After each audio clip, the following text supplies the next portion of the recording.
Welcome back to another episode of Buckle Up, an ultra running conversation. I am here at Run Windsor headquarters, Windsor, Colorado.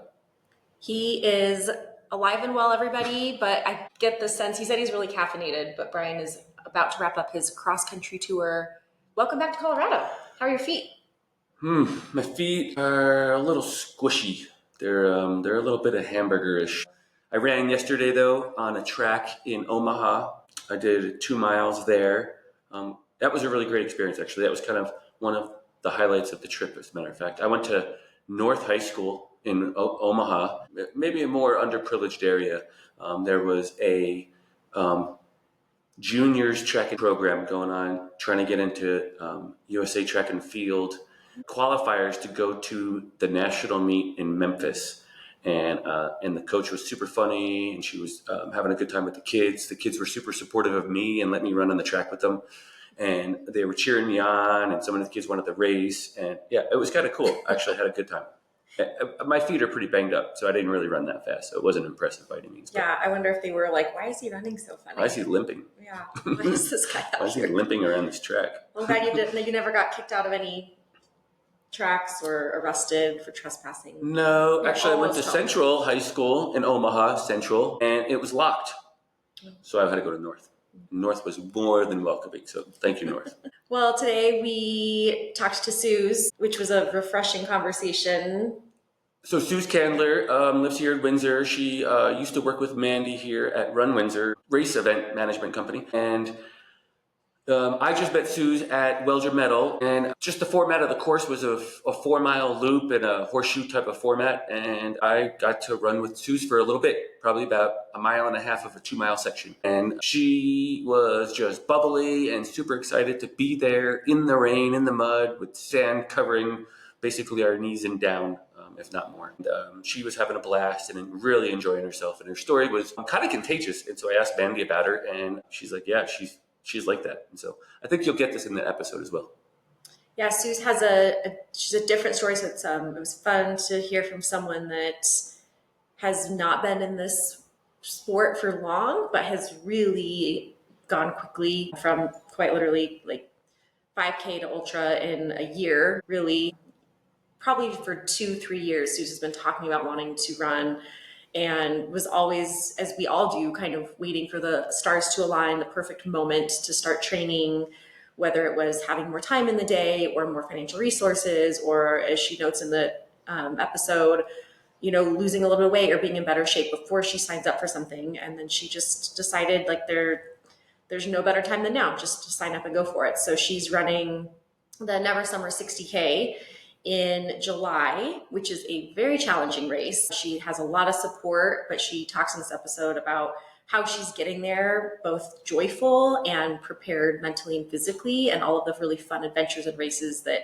she has lined up leading up to it, what she's done so far in her training.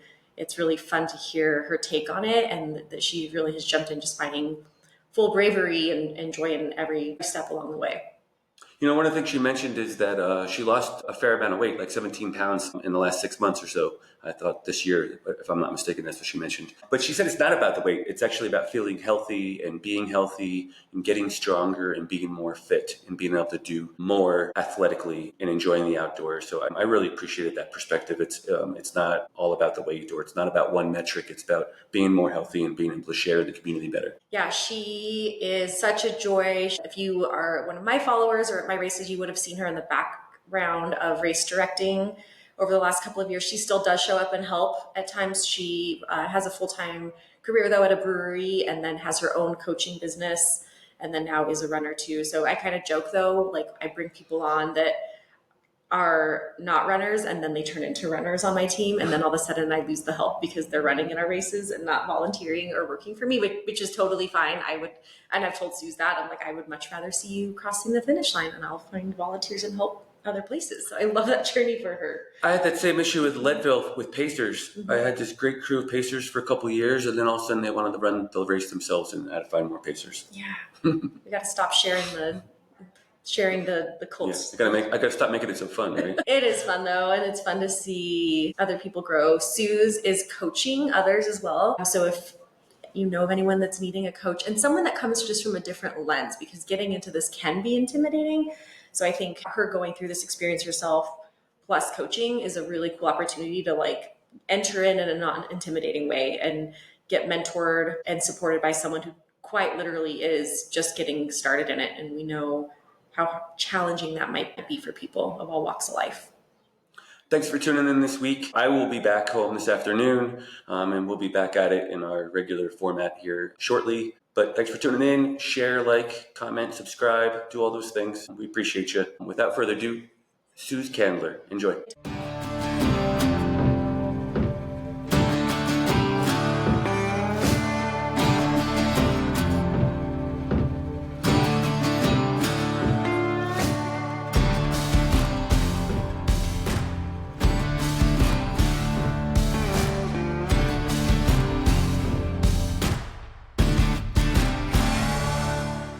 Suze, thanks for coming on the show this morning. How is your morning going? My morning is great. I get up at 4:30 and I am here doing some inventory at work. Did you get up at 4:30 to go to work or to partake in some exercise? Well, today is my rest day, so I'll be doing some stretching later. But yes, I got up that early to get ready and go to work. My husband gets up at 4:30, so naturally I get up at 4:30. So I have to ask though, like the people that get up at 4:30 in the morning, are you also a night person or do you go to bed at like 8:30? Well, I don't go to bed that early. It's usually 10. I would say between 9:30 and 10:30 is pretty average. I'm a morning person for sure. I am so much more pleasant and productive in the morning. I'm the same way, generally. We share that. Suze is a get up and snuggle with her cats and have coffee kind of person. Yeah, and I know that I can text Mandy at 5 in the morning if I need to, and she'll be awake. We share that in common. Yeah. Suze, you're in Fort Collins, yes? Yes, I live in Windsor. I'm working in Fort Collins right now, hence all the chairs up behind me here. And Brian's visiting. He's in Windsor today, so if you're not watching us on the podcast, we're sitting side by side. He's finishing up his tour across the country, heading back home. I visited a lot of high school tracks and recreation centers, and Windsor has a really nice track and a really nice recreation center. It was a screaming deal. It was the cheapest shower in the whole, well, at least the country that I saw. Was it? It was supposed to be $6. When I told her it was just a shower, she charged me $2. And you can't buy anything for $2 is what I was really thinking. You can't even buy French fries for $2 anymore, yeah. I don't think. Yeah, no, I paid $2 for a cup. I paid $2 for a cup of coffee last night. I mean, that's about it. That's a really good cup of coffee. Oh my gosh, we got to talk about coffee across America. We need some help there at gas stations. Yeah, I believe that. Suze, we talk about ultra running here at Buckle Up, and we want to hear your story. But normally we start at the beginning of your story, so we want to hear like how you found yourself here on this podcast talking about ultra running. Wow. She just pinched herself a little bit there, I think. I She's like, what? I know, I'm right? like, I don't know. Okay, my running story is not very long. Okay. I guess how I got here, I have really no idea. When Mandy texted me last week, I was like, I was in a van, and I was going to a rehearsal dinner for Kurt's sister. We were out of town. And I was like, Mandy just asked me to be on a podcast about running. And I'm like, okay, so anyways, backtrack a little bit. My running journey tried to start last year, and it tried to start like, let's say 2007. I used to watch this show called Alias with Jennifer Garner, and she was just so fit and everything. So I wanted to run because she was always running, like to de-stress, and I wanted to be like her. That didn't last very long. And then I've always been athletic. I was a gymnast my whole life. I was a competitive cheerleader. We won nationals. I won all kinds of things in my gymnastics career. I have another fun story about that piece of my life if we get to that. But I was always athletic. I love to hike, but running was never my thing. I feel like as I've aged, my body is just not built for it, which I'm proving that wrong, just so you know. I'm not a small girl. However, I tried it and it just kept feeling like it wasn't for me. And then I went through a very, very stressful period of time the past, if I tear up, I don't know why. It's just I'm emotional sometimes. But I went through a really hard time in my life, and then Mandy offered me an opportunity to work for her. And I wasn't gonna run. I kind of laughed at people when they were like, "Are you gonna run?" I'm like, "No, I'm just in the background. I don't run. I do other things. I'm just here to support and all of this." Well, as much as you can see, there's a lot of FOMO that goes on in the running community with people just, celebrating huge victories and major accomplishments, even if it's in the background, not maybe walking home with any awards, but there is a lot going on. And that was a year and a half of watching Flaming Foliage and watching Wild West Relay and watching what goes on behind the scenes and seeing a woman push someone in their, I don't know what it's called. What? Or adaptive athlete. Yes, thank you. Yep. 90 something miles or 80 something miles. And like, it's like, ooh, I really want to do that kind of stuff. Well, I didn't. And then I think I ran a 5K last year, and I ran Lucky Brew and Great Western Trail. And then after that, Mandy was like, I really need you to work. And so I was like, that's cool. I'll just do stuff in the background. And I started focusing more on, I've been in the brewery world for a very long time, and I do like beer, and that can get a little distracting to your goals. So in June last year, I kind of like stepped back a little bit, and I was like, okay, what's important? Your health, or, like living this lifestyle. And I chose my health, but I mean, I've had like some ups and downs, but I started really focusing on strength training and walking more, and, just kind of cutting that out a little bit.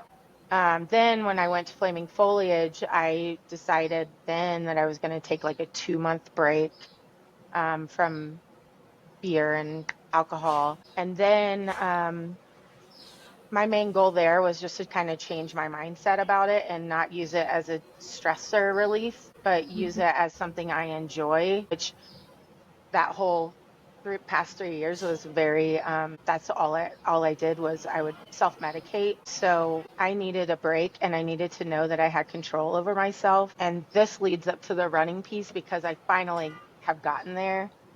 And that's really great, because I'm around it. I mean, it's behind me. I could go pour myself a pint right now, whatever time it is, 8:30 in the morning. I don't recommend that if you have goals.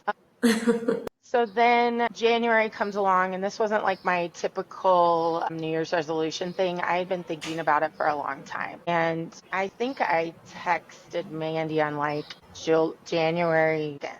And I was like, do you think that I could run a CK? And I actually texted 3 people. I will not name the other 2 unless y'all want me to. I totally want you to. I texted 3 people. The first person I text, Mandy, of course you can. You can do anything you want to. The second person took a little bit longer to respond, Sean Weary, and I texted him. He took a little longer to respond, but he was like, hell yeah, you can do that. I think Mandy said that too. And Sean was like, all you need to do is just, do some training and focus. But, he was just very supportive. And the third person I text, pretty much the fuel from a lot of this. And I have like some little acronyms that I made for this. And I'm sorry, Stephen Castle, when you listen to this, you're going to think this is funny. So I text him, and he wrote me back a very surprising text that was more like, are you serious? And I'm like, yeah. And so here's me. I've never run further than a 10K, and I got support from these 2 amazing people. And obviously I was fishing for support, clearly, because I know that Mandy's going to support me, and I knew Sean would. And Steven's like the most positive psycho person I know. And he was like, I don't think that he didn't say can't. He goes, I don't think that this would be something that's good for you to do for your first ultra. And I was like, are you kidding me? And I was like, I've done the math, and I've done all this stuff, and I love to hike. And he's like, he told me, well, you need a strong mindset. You need to work on your flexibility and your strength. And I just think that maybe you need to choose something else. I don't think this would be good for you. He actually came into the brewery like 2 days later and tried to talk me out of it. And I was like, Steven, you of all people, I cannot believe this. And he grabbed my hands, and he was like, Suze, I'm just worried. And I'm like, You're pissing me off. This pisses me off. Even one of my bartenders here was listening to him. And after he left, she was like, what was that? Like, why wasn't he being supportive? I was like, well, he is supportive. Like, he's gonna support me. But for now, am I allowed to say cuss words? Because there's a cuss word I need to say. Yeah. Okay, You can great. say whatever you want. Okay, great. You can cut it out. So instead of telling this part of the story, which I did tell Mandy, and I think I told Conrad as well. Conrad was also like, hell yeah. And coming from him, that's a big deal. I was going to say, I'll reply to your story in a second with. And Conrad, for context, is Probably in the room next door to you somewhere. Yep. So Conrad is is a good friend like of ours, this the ultra runner. badass Chorus? runner. Yep. Yes. Okay. Yeah. Conrad's He's brother has led the pack. Okay. He's a fellow employee of Run Windsor. The office you're in. The office. Yeah, he's an office mate. He works for High Point Financial, so he's a sponsor of Run Windsor, but a good friend of ours. And he's also a no BS, like tell it like it is kind of person. In the most loving ways. And if he heard me use the word loving, he would be mad about that. No, you know, he's getting softer. I'm going to have him listen to this too, because what's funny is he's kind of the same way Steven was with you. Like, he will tell it like it is. And if he's concerned you're not training enough. Yeah. Oh, or yeah. doubting I remember he's been like that to me. With Cruel Jewel. Cruel he Jewel. was like, hello, you need to train in humidity, Mandy. You need to be running more. But Mandy's got the mindset, so she can do anything she wants. So do you, But Suze. Conrad was like, hell yeah. But he was not then. So anyways, back to Steven. So then I was like even more motivated to do this because I want to cross the finish line. I think I even told Never Summer to in my thing, because I think you could say whatever you want. And when you cross the finish line, they say, this is my first time. So whatever. And so I said, someone told me they didn't think I should do this, and here I am crossing the finish line. Yes. I know. I love that. Yes. So great. So when I do cross, I'm going to like bawl my eyes out and I'll thanks. However, I turned a negative phrase, F. Stephen Castle, into focus, strength, and commitment. Oh, I love that. I say that, but it really means something else. And it also means I love you, Stephen, but you're motivating me. I just can't wait. So you signed up for the race. I did. And it's Never Summer. Okay, and it's Never Summer. Which is Never 60K, so we're talking 36 miles or so, 37 I think this miles. particular one is 38 and a half, but you know, I haven't really dug too much into the map. I'm just kind of letting this be a joyful miles kind of thing and just roll with it. And so I signed up for that, and that just meant like I'm not going to I don't understand people that pay for something and like don't do it. However, I get it. There's fear and there's all the things, but I just set this crazy schedule of activities. And the reason that I did this is because I want to be more accountable to my health. And I'm 45 years old, and I think doing a major challenge like this is freaking awesome. And I needed something to hold myself accountable, but I needed something that would challenge me month over month. Just building from something small like the Lucky Brew 5K that I did this year, and then each month having something to build to get me to the 60K. So with that said, I did Lucky Brew, and I beat my time from the year before by 5 minutes, which is great. And that was not my goal. I was just setting a baseline. And then my next race in April was the Desert Rats 10K. There's a whole fun story behind that, but I went by myself and I camped and I prepared and I packed my car and I slept in my van. And it was like this whole like I was becoming one of those freaks that lives in the woods and then goes running, you know? And it was like I was becoming one of those people. And I don't know, it was really fun, and just waking up and just preparing, because it was a night race and it was in the desert. It was in Fruta, and it was like 89 degrees, so there's some mental training there. There was a water warning, or not a heat, so you had to have your heat advisory. Yeah, which I wasn't prepared for because I wasn't a runner yet, and I didn't have a trail running vest, so I was not a trail runner, obviously. And so I had a backpack, and I had to carry crap in my backpack because I wouldn't have been able to run, and it was so hot. So that was something that obviously led me to get a vest. But it was a lot of elevation, and it was hot, and I finished it. And then my husband surprised me at the end. That's another thing when we talk about support systems. And then I ran a 10K at the Colorado Marathon. And I've missed you at all these events. So I was at Desert Rats. I was the course sweeper for the 100K. really? And I was dirtbagging it, So which you is probably called passed my dirtbagging when you sleep in campsite. your when you sleep in your vehicle. It's being a dirtbag. Okay, And so I then guess I I'm ran the one. marathon. I ran the marathon at the Colorado Marathon. Oh my gosh, see, like we're Yeah, following each other. yeah, Yeah, and I was And you were at camping. Welger Metal. yeah. And that's where we met. That's funny. I was Was camping Welger at Metal Rabbit after? Mountain. Yeah. Yeah, Welger Meadow was my Okay. next race. Okay. And Welger Meadow was supposed to be like kind of the freak out point of am I training enough? So that my goal was at least half of what I need to do. A little bit. I would have been happier with a little bit more of half of So 38. so 18 or something, Yeah, I 19. mean, so I went into Welger Metal never running more than 13 miles, which I had done the week before. And then I did it the week before that, and then that was like just crazy for me. Any before that, the furthest I'd ever run was 8 miles. And I just went into it giving myself a lot of grace and saying, okay, you know that you can run a 15-minute mile. You know that you could probably walk really fast if you have to. So 15, like doing the math, I just have to psych myself up. I don't know if anybody does this, but uh, so I thought, okay, 16 miles is absolutely realistic. 4 loops, 16 miles. Because I thought I would have to take like a lot of breaks. And so then I would have been really, really stoked for 18. And then I was going to give myself like some major props if I hit 20. And I ended up doing 28. I honestly was like beside myself. I think I'm still a little bit in denial. Like, did that happen? Did I cheat? Did I cut across the field? Like, how did, like, We were there for your first ultra then. Yes. yeah. Uh-huh. I mean, I It was your know. And first it's just ultra. like, it's honestly insane. You know, I mean, my first 14 miler, everything over that, everything over 13 and a half was a goal milestone. And then to know that I clocked 28 miles, it's just, I'm still like, okay, well, I know that I can add 10 miles to that. And all I need to do is just make sure that I'm strong enough. But having all these little mini goals for the year, I mean, I've lost 17 pounds this year. Not that it's about my weight, Wow. but it's about getting in Sure. shape.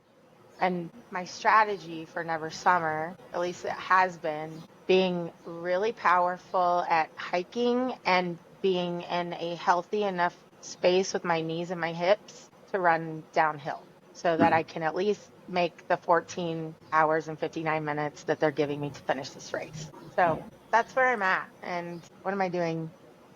I'm just training and I'm going on a little trip with Mandy to Leadville. So I'll be able to hike at elevation. And Elevation. then that race is July 25th. And then that will be kind of like, I don't know, that's how I got into running really is because of Mandy and working for her, but being inspired and then wanting, I don't know, I've been kind of always needing a challenge in my life, like a competitive challenge, either it be with myself or someone else. I'm just having that team. I grew up working on a team, but also having individual goals. And so that's kind of led me into this part of my life. But it's funny that I'm doing this at this age. Well, and Suze, you haven't had an easy path No. in a lot of different ways in your whole life. And I think when you ask me, can I do this? I watch you get through everything else in life. And that's why I'm like, hell yeah, because I watch you be an amazing mother and you've gone through a lot of challenges there. I've watched you take care of your mom this year. I've watched you go through really toxic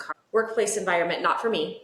We are No, clearly still friends not here. you. But so I know she said she worked for me. So don't think that I was like being mean to Suze. But Not her. before she came to work for me. And so I watch you do all of that. And so your story so embodies what this sport means to a lot of people. And you have what it takes to get through all these other hard things in life. And it's been so awesome to watch you kind of pivot and turn what you could use as excuses to just fall apart day after day and give up on you and focus on everyone else that really needs your care in this life. And it's so awesome to watch how you've turned that and you've focused on yourself and your goals and how much better that's made everything else around you, which I hope you're seeing that and Oh, realizing that your daughter and your mom and your sister and even Kurt, everyone is so inspired by you watching you do this. And maybe Steven came into the brewery that day to tell you that so that you had that little bit of fire. A little Well, poke, a little prod. I do believe that he was secretly doing that. And I have a feeling that's what he's going to say. He's going to be like, well, I was just trying to fire you up. Well, it worked. I mean, I was going to do it FSC. anyways.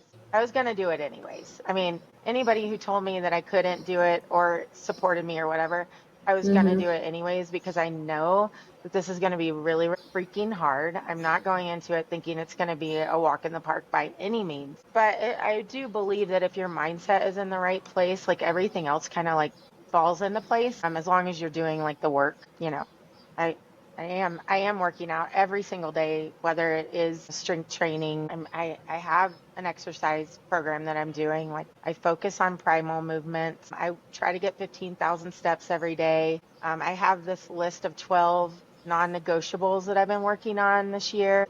I think like just being like that mindful and then focusing how you want to lay your head down on your pillow at night, and then kind of live your life backwards. Did I do these things? All of that has played. And then running, whether I have, y'all, I have been trying, and I know this isn't about losing weight because it really isn't. It's just I'm 45 and it's been really freaking hard to get into shape. I'm not in my 30s. I'm not in my 20s. And the things that worked then don't work anymore. So adding this piece into my life, all of a sudden I'm just like noticing things are just feeling better, fitting better, energy, sleep, like it's all there. And I know that walking could probably do the same thing, but then adding in this challenging piece, because if you're going to ask me if I love running, because you might, I don't. I haven't gotten there yet, but I do love the transformation that I'm seeing. I love the community and I love the way I feel afterwards. But the biggest thing that I love about it is when I go out now, I'm not like dreading a mile. I'm not dreading the mile. I wanted to puke the first time I ran a mile at the beginning of the year. I could barely run to the end of my block. And I was like, you are nuts. But now I can go out and I can say, okay, how's this 6 miles going to feel? How good am I going to do today? Like, so it's like, I just want to feel better than I did the last time I ran. And then that's also fueling a little bit of love for it. But I haven't experienced any of that high or whatever. I haven't done that yet, but maybe I have. But I'm just trying to run with joy and being proud of myself for the things that I'm doing, being a beginner. I think you did have a runner's high because I ran with you for a little bit at Welger Metal, and you were so ecstatic that you shared basically this in like an 8-minute Yeah, I guess summation I did. with I me as we blabbered were moving about. across around the loop, and you were at the 18-mile mark. You weren't at the full finish of 28 yet at the time that 10 we more to ran together. go. Imagine But that. you were at the farthest you've ever ran, and that's how you started the conversation with me when I asked you how it was going, and you were just ecstatic. So I think you were on a little bit of a runner's high there. Maybe I was. Maybe I was high from running and I was numb and everything was working You properly. were cold. I loved the weather.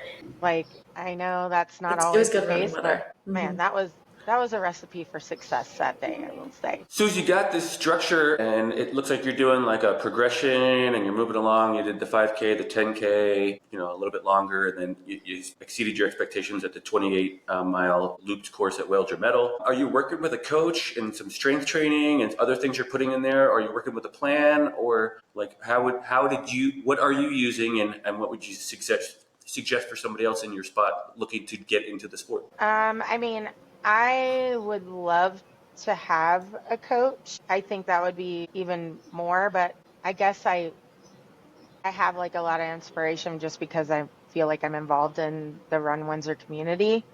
And I also can tap into Mandy kind of whenever I want. Not that I'm using you, but I can. However, just figured, well, I've been into nutrition and I have my own wellness coaching. So I figured I should probably use it on myself. And so I figured tapering into it and giving myself a lot of grace and just picking like little things that might be helpful, like a huge hike that might be the right amount of miles. I mean, I did do a lot of research and I tried to figure out what would be good. And then I I sent my plan to Mandy and I sent my plan to Sean, and they both said, this is amazing. And so then that's kind of how I strategize, and little things that I would want to do. Like I want to do the Manitou incline in October. So I added that into my calendar. But because I love being outdoors and I love hiking and I love camping and I love adventures and travel, that's kind of how I looked at it. Like, where would I want to go and what could I sign up for? So I think having something to look forward to brings so much joy into your life, even if it's like planning a movie date with a friend in a month, like knowing that there's something out there, that helps me also stay accountable. That's what I've been doing. Well, and you've done like trails. So Hmm.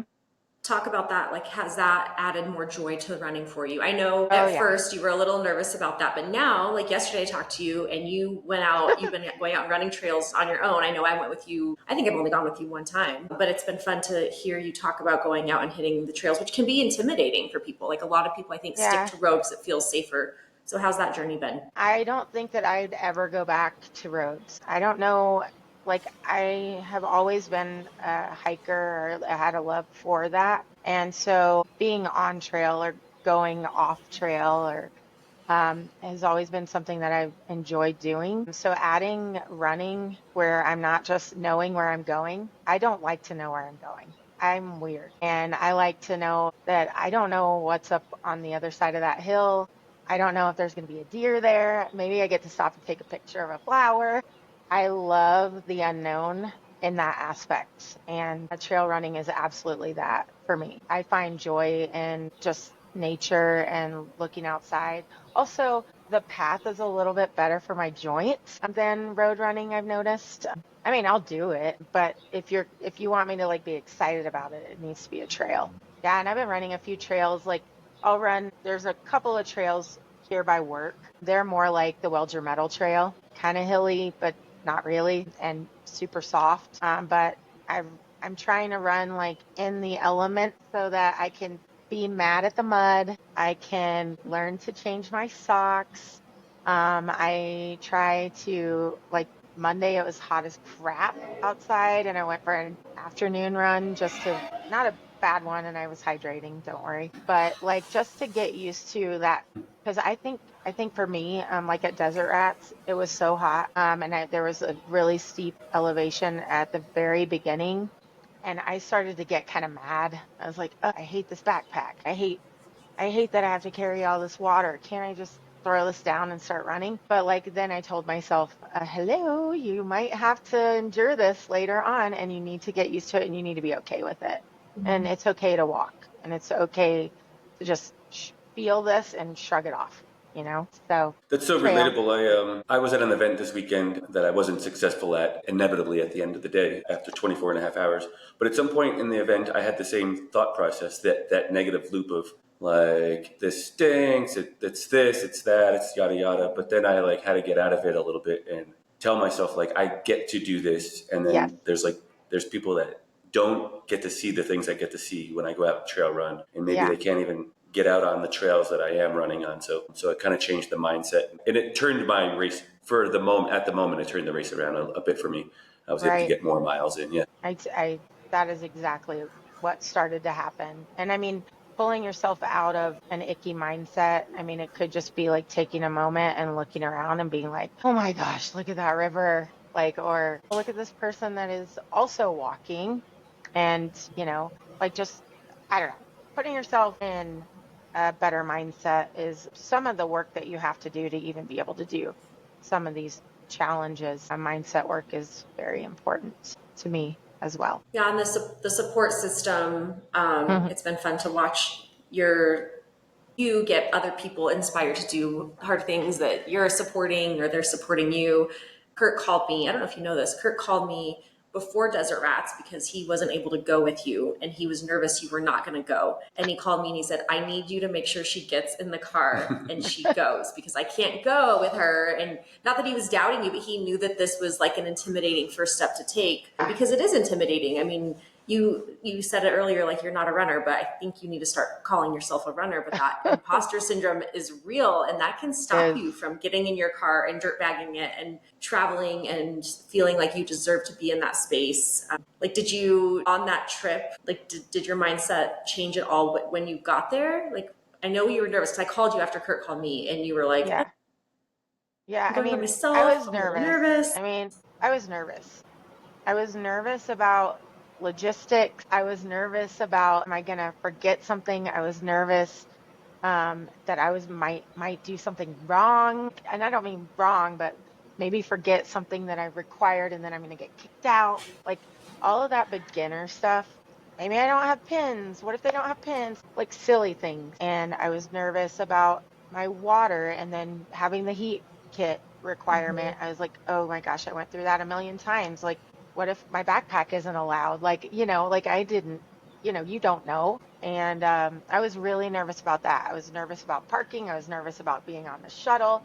I was nervous about being surrounded by people that were more experienced than me. And I was doing this all alone. So that was that. But that right there is what fueled me because I'm like, I know I can do this. I can be in a crowd of people. No one, everyone, to be honest, even though we're all very compassionate people, we are focused on our own race. Like I don't have somebody looking at me like, oh wow, she's running. She doesn't look like a runner. Like, there's those, negative self-talk like kind of goes through your head. And people aren't doing that.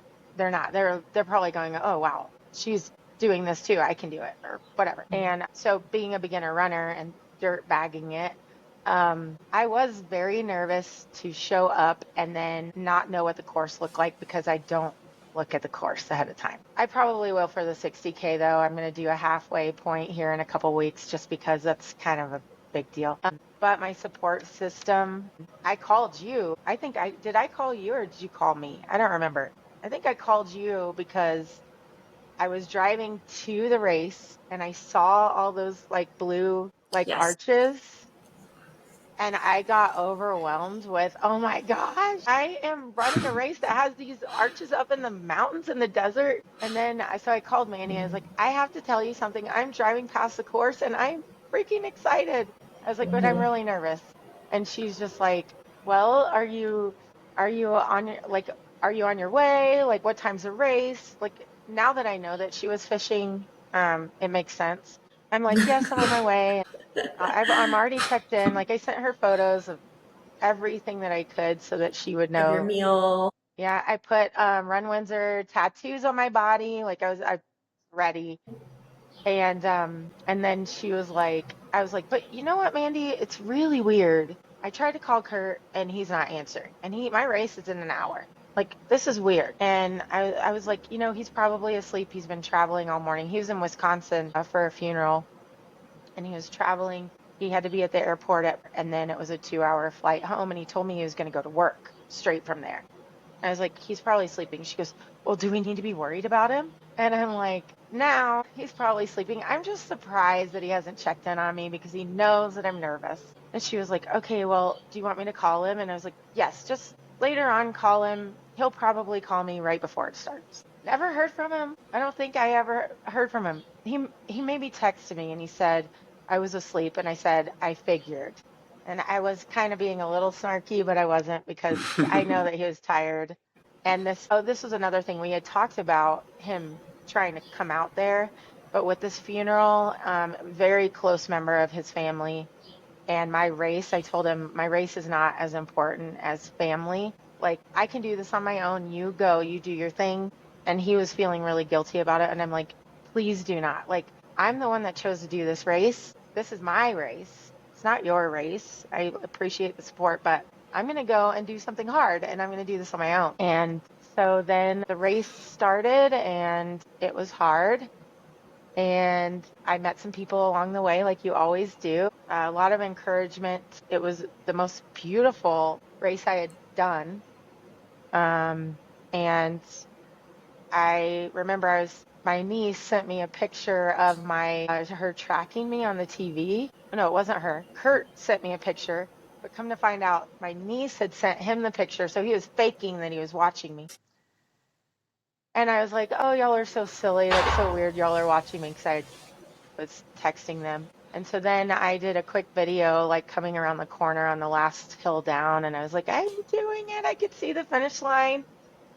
And I just kind of went into like this mode of, I can't believe that. I mean, yes, it's 6 miles. Like since then, I have run 6 miles a bunch of times. But this was one of those milestones that you like add mountains and views and like this big to do. And you're like, you feel like you are in the Olympics, even though you're doing 6 miles. And so I came around the corner and I was just like so proud of myself. I remember seeing a pregnant lady there and her little girl, and they were cheering me on. And then I turned the corner and Kurt is standing there. I couldn't believe it. He literally took the only transportation that he did not take to get to me was a boat. He had a car to the airport, a plane to Denver, a train to Fruta, and an Uber to the drop-off point at the race. And he almost missed his one little train after the airport, or he would not. He took the light rail and then a real train, a 7-hour train. It's like, okay, like you need to get you a support system like that because, I mean, I tell my husband I want to run a 60K, and he's just like, okay, let's do this. I will crew you. So anyways, support is key, I will say. You don't have to do everything alone. Yeah, that was pretty fun. I think I called him as soon after I talked to you and you were nervous, like you were frustrated, like why hasn't he checked in on me? And I think I heard a little bit of like, shoot, this was a big deal for me. I wish he would at least call me and just say like, are you ready? Or some encouragement. So I called him after, text him maybe, and I was like, uh-oh, she's nervous. Like you need to check in with her, But I think he was on the train trying to get to you, and then he was nervous about missing. He was trying to surprise me and he couldn't call me. And he said that the guy on the train talked the entire time. So I would have known. And I already suspected it a little bit. I said, he's either at work, asleep, or he's trying to surprise me. I did say that. And I mean, he's really super sweet. And we had talked about it, but it was also damn near impossible for him to get to me in time. So there was that thought kind of just went out of my mind because that was just crazy. He is. You guys don't have trackers on your spouses? Like my wife and I share a tracker, and I mean not like for secrecy type of thing, but like just because I'm like, she's at the grocery store, that's why she's not answering the phone. Yeah, I mean, we don't. I guess we're one of those unmodern couples that don't do that. I guess we work together, we live together. I always know where he is. You do a lot, you do a lot. Yeah. You guys are together a lot. We're definitely best friends, and people ask us how we can work together and still live together or vice versa. And some people don't even know we're married at work. We just have a very good relationship. So it also reflects in all the things that we decide that we want to do. So he has been really, really supportive on this journey. I mean, we rode to work together this morning, and he's like, all of a sudden he goes, he's like, what was the highest point of Welcher Metal? And I was like, you're going to do this. You're going to interview me on my way to my podcast. I mean, but it was great. He's so cute. He is the cutest. You guys really have an adorable relationship. You really are best friends. It's a joy to be around both of you and his level of support and all that you do. Even just when you got into the running community with me, we were going to work. So we were putting on, was it Wild West the first time, or it was Flaming Foliage? And we invited Kurt to come along. And I think Kurt thought we were going to go like just camp and have a good time. And I don't think he realized that it was going to be a weekend of no sleep and just chasing runners around a almost 200-mile course from Idaho Springs to Buena Vista. But he was such a trooper. He's a trooper. I think as soon as he realized it, though, he was like, nobody sleeps. We're just going to drive around Colorado. But he did it again. He did it again. And he's a trooper. He has the best attitude. Right? So, I'm excited. I'll help him crew you at Never Summer. Okay. I'll do a recap of just a quick reminder of Welcher Metal. It was rainy. It was windy first, so it blew all this fine sand all over my vehicle, which I'm still fishing out. Yes. But then it rained, and it wasn't. It was annoying rain. It was like a sprinkle, a decent sprinkle. It was great for running weather, but it did muck up the trail. Yeah, it mucked up the trail a little bit later on in the day. But your husband, who I briefly met, was parked next to my vehicle in the van. And I didn't put that together till later on in the day. But he was pretty dang cute because what he was doing is he was crewing you, and then he'd just go jump in the front seat and wait for the 4 miles to be done to crew you again. And so he was just sitting in the front seat, like staring out the window. I don't know if he had I don't think he had a book. I don't think he was doing anything but like No, sitting, like waiting, probably. Like, I think that, so I will say this, and this probably should have gone in earlier when I was like talking about being prepared. I had 6 loop bags because I was like, if I get to the 6th bag, that means that I've done 24 miles. Actually, the 6th bag may have been the recovery bag, but either way. So each bag was marked loop 1, loop 2, loop 3, loop 4, loop 5, recovery. Each bag had fuel, my gels, what I might need. So like I highly recommend beet juice, by the way. That stuff is pretty great. But like loop 4 had beet juice in it and like so that like and then I think bag 3 had like magnesium or L-theanine in it or something to help with focus and not being, crazy in my mindset. But like each bag had something. So every single loop that I did, Kurt would grab the bag and bring it over and I would pick what I wanted out of there. So that helped him because he has never crewed before. I would also text him and be like, I need a different hat. I'm a hat girl. So I wanted to wear a different hat. And then I was like, I need a new pair of socks. So I would text him and then he would run over to either the aid station with what I needed or meet me on the one loop that went past where the car was. So he was great. That was cool. I also made myself a little affirmation card for every single loop to read because I kind of had my pressure point mindset wise before leading up to Welger Metal was 10 miles. I felt the pain. I was like, okay, I could probably go another 5 miles total, but that was it. And so that's why I set the goal of 16, because then that would be further than I thought. But like running the 2 13-miler weekends, by mile 10 is when I was like, things were setting in. And so on that loop, which would have been the 3rd loop, I had to put some really good self-talking things in there. And that was kind of cool because every time I got to pull out like what my past self was thinking about what I would be doing. And I'm like, wow, this doesn't apply to me right now. Kind of funny. Suze, you got this kind of short window and a bit of a crash course into ultra running and running in general. And we're here for it. We love it. We love the story. It's great. What kind of suggestions do you have for somebody still on that fence, still watching Alias and Yeah. what's her name? Gardner? Something Jennifer Gardner. Garner. Jennifer Gardner. I got a story about that later, but Um, but first you answer the question. um, Okay, so I believe this wholeheartedly. Like there's never a good time. Like there really isn't. I mean, if you're sitting around waiting on perfect conditions, like let's just pretend, let's reverse me 3 years ago. I'll do that when I've lost 20 pounds. I'll do that when I get in better shape. I'll take that adventure when I'm a little bit more financially stable, like things like that. I mean, I support that obviously, but like that's when you miss out on a lot of things. So I truly believe that just it is so cliche, but actually just going ahead and just doing it.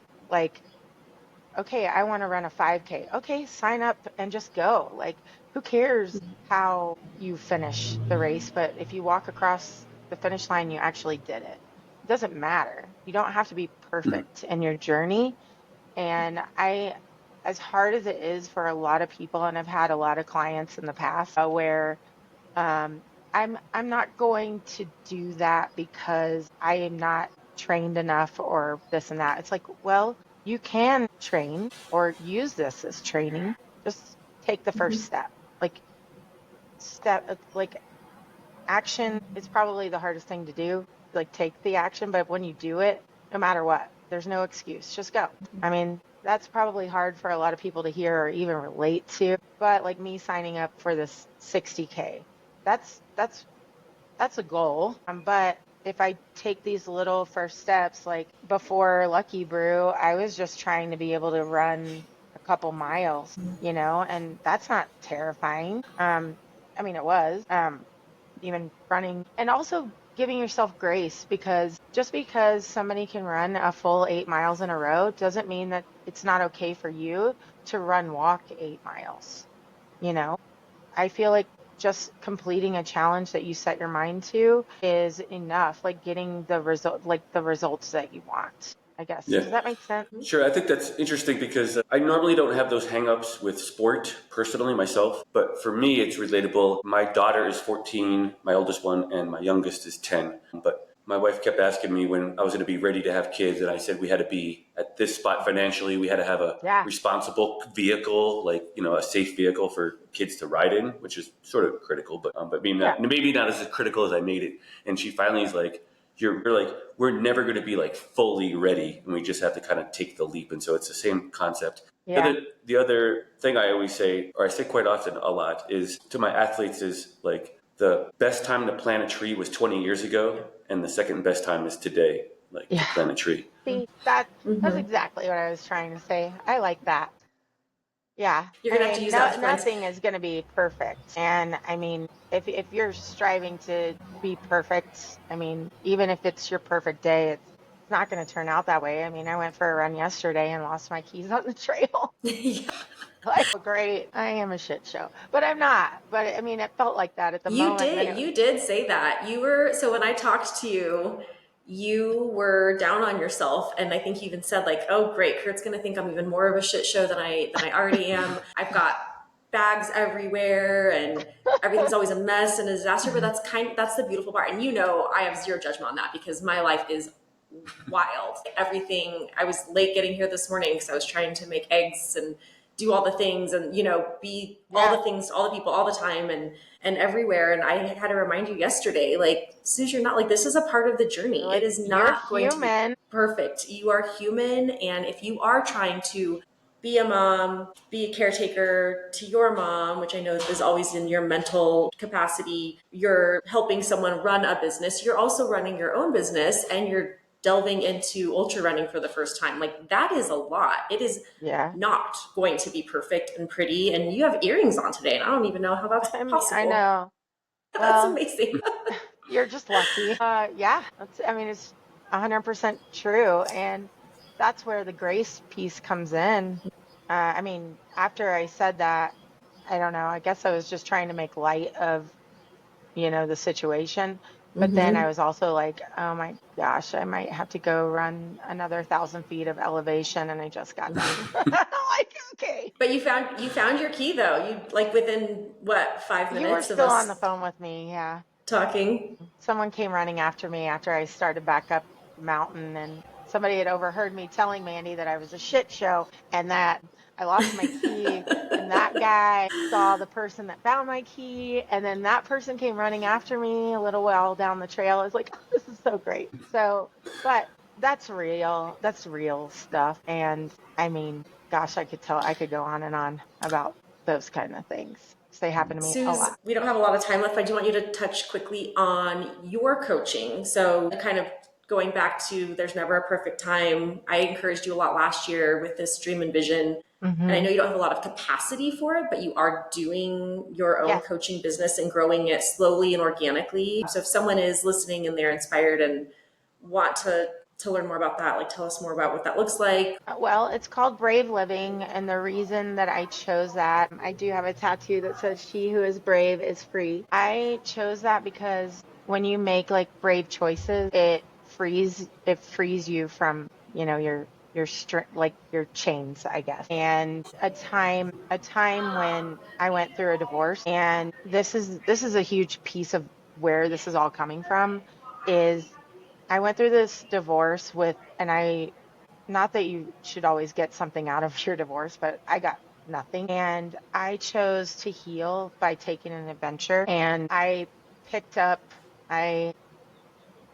went to Scotland with my 8-year-old daughter alone with nowhere to stay at first. I did meet a couple there and they let me, it's a whole story, but they let me use their house as home base. But the first day, like I relied on the Chamber of Commerce in Maleg, Scotland, and they found me a place while I was on the train with no Wi-Fi. And when the train got done, they had me an Airbnb, but there was also an event, so it was like there was nowhere to stay. But a lady found a room, and we stayed in her room. And then I went through that adventure out of my environment, my day-to-day pain points. I wasn't escaping, but I was putting myself in a strong, I have to lead myself situation. I have to make changes myself. I have to heal, just changing my environment and taking an adventure and trusting myself and believing that I could be and do things alone. So a lot of my coaching business it really just stems from empowering people to do the things that they're scared to do, whether it be run 20 miles, which one of my clients did at Welcher Metal. She has creatures growing out of her feet still because of the blisters on her feet, but I'm so absolutely proud of her because she had never run further than 6 miles and she ran 20. And it's like empowering people that might not have the confidence to do the things that they really, really, really want to do, and showing them the strategies of how to build that or what that looks like, or setting milestones, but just bringing joy and alignment into their lives. So I love it's it. through adventure and nutrition and just a lot of fun. And is it remote? Can you work with people that are not in the Fort Collins area? Oh, yeah. I mean, I'd work with people all over the world, especially if I made friends and had excuses to go anywhere in the world. And you have to take me with you. Okay, absolutely. Yeah. And we'll stay in a yurt with no spiders. Yeah, I mean, if it were a perfect world and I could do this, which next year, my birthday is at the end of November, and there is an ultra in Scotland on the 29th. I want to do that race so bad. I don't even remember what it's called, but I want to do it. It's on my bucket list. So, if the stars align and I'm able to do that, I will do that. So that was going to be my question. After the 60K, will you think you'll stick around in the sport? But it sounds like you're here to stay. Oh yeah, I actually signed up for the Equinox Marathon a couple weeks ago. And then I'm gonna do Flaming Foliage, but I'm looking for a team of people that want to be called Slow AF, if that's fine. And I want to have like a team of beginners, and I want it to be people that maybe have not done hard things but really want to. I also want to enjoy the experience, because Flaming Foliage, I'm sorry, I'm just so excited about it. It's probably the most beautiful race that Run Windsor and Miles Beyond puts on. And I was just in awe of that. So I really want to do that. And Kurt is also inspired to run a 5K, which All right. I will probably I love cry it. tears of joy when Kurt Yes. finishes the race. So I signed up for that. And then I'm going to do Flaming Foliage. I'm not Stephen Castle, so I'm not running it by myself. So I need some kind of team. And then I will have other plans. I'm doing some hikes at Leadville with Mandy, and I am going to do Santa Catch at the end of the year. I'm trying to decide if I'm going to do a half marathon coming up here in a couple weeks. But right now I just have a lot of hikes and a lot of training to do. But That's even great. That Flaming sounds perfect. Foliage Yeah. itself would be an incredible accomplishment. That would be because amazing. just watching those runners come down that hill as a team and then crossing over the finish line, oh my gosh, so good. Yay. So if people want to find you, how do they find you? How do they follow you? We'll put it in the show notes too, but Okay, Instagram.